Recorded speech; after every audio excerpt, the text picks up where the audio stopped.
Okay, now that we're in Photoshop and I use the sky tone to match the highlights and shadows, to actually match the photo even more with the highlights and shadows, I could actually color tone it. Now I have some color tone options over here on the right hand side. I have a blue and a yellow, a purple and a yellow, a brown and a yellow. And so the darker color, so if I select this blue and this yellow here, what it does is it matches the tone. So it adds a yellow across all the entire image. So wherever there are highlights, it's going to add this yellow tone in there, further kind of meshing that photo together. Same thing with this blue. Wherever there's dark shadows, it's going to add blue to. So I'm going to have blue here in this image, part of the image. I'm going to have blue in the sky. I'm going to have blue in the Eiffel Tower. And so all the tones match. So after I add a sky, I like to go in and add these highlight and shadow effects that I have. And so now I can further adjust these too. So like the yellow, if I wanted even more yellow, I want less yellow, I can kind of do it according to the style that I like. Here's the blue. I could add more blue. I could take the blue away, but it blends the tones in even more. So let's try another one. That one's okay. Let's see. Let's try a purple yellow. Okay. And that gives it even more of an artsy feel to it because it's taking the dark tones and adding purple to it. And so you can create your own tones here. These are just actions that I created, but you can pop in different colors here.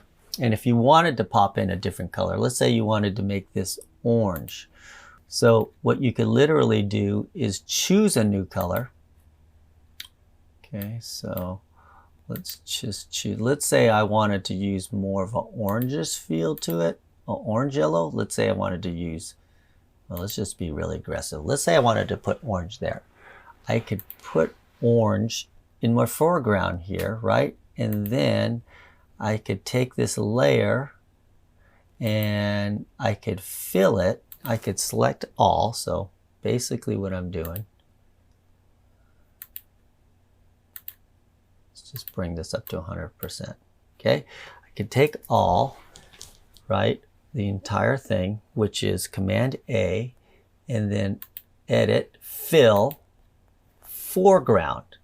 So I'm looking to fill it with the foreground color, which is this orange here. Okay, so now I have orange, and it's going to totally give me a different look. And you can experiment around with these things. Right, I'm taking that down to 0 and adding a bit of orange there. Okay, maybe you want more of a sunset feel or something. I don't know. You can have fun with it. You can change the highlight and you can change the low tone. You can make your own custom color scheme. And so for me, when I have these set up, and I produce these colors exactly the same across all my images, I start to develop a signature color tone feel. And people start to recognize your images by this color tone that you're doing. So I kind of like this. Right? And see how that looks? Just opens that up, and it'll open the dark area up too, because now instead of using black in the dark area, you're using a purple, which is lighter in color, and now you get more detail in your darks. Okay, so I like that, right? It's giving me kind of a signature color tone feel to it. Let's flatten that. And now you notice that although I've got a signature color tone, that dynamic range is not there because in the highlights, I'm having a darker tone and in the lows, I'm brightening it up. So I kind of reduced my dynamic range. It's kind of like adding haze a little bit. And so what I like doing, let's save that, when it comes back into Lightroom, I find that Lightroom and adjusting curves for me is a lot easier. So here's my image here. And often what I do is mess around with the curves at the end to kind of bring back that dynamic range that I kind of lost, but it still has the right color tones. And so I kind of mess around with that just at the end to get back a little bit of that dynamic range that I lost.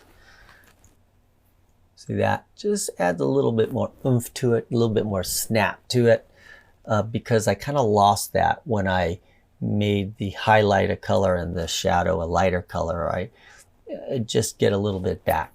So that's my complete process.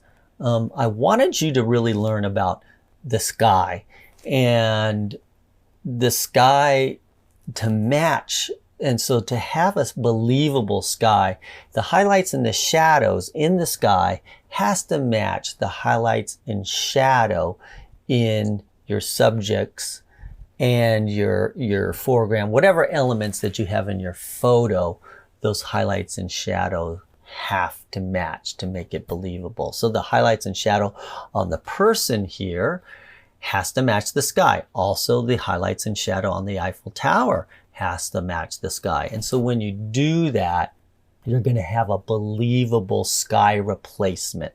Okay, and then also other things, what you want to do is kind of slightly enhance the shape of your subject sometimes, and fix the hair for those stray elements, get rid of the, I got rid of the fingers there so it looks really clean and nothing kind of sticking out. And when you finish off this image and work on all the parts of the image, making it perfect, you really got a masterpiece at the end and something that you can be proud of. So I hope you like this demonstration, and I've got plenty of more things and images that I want to show you how to post-process.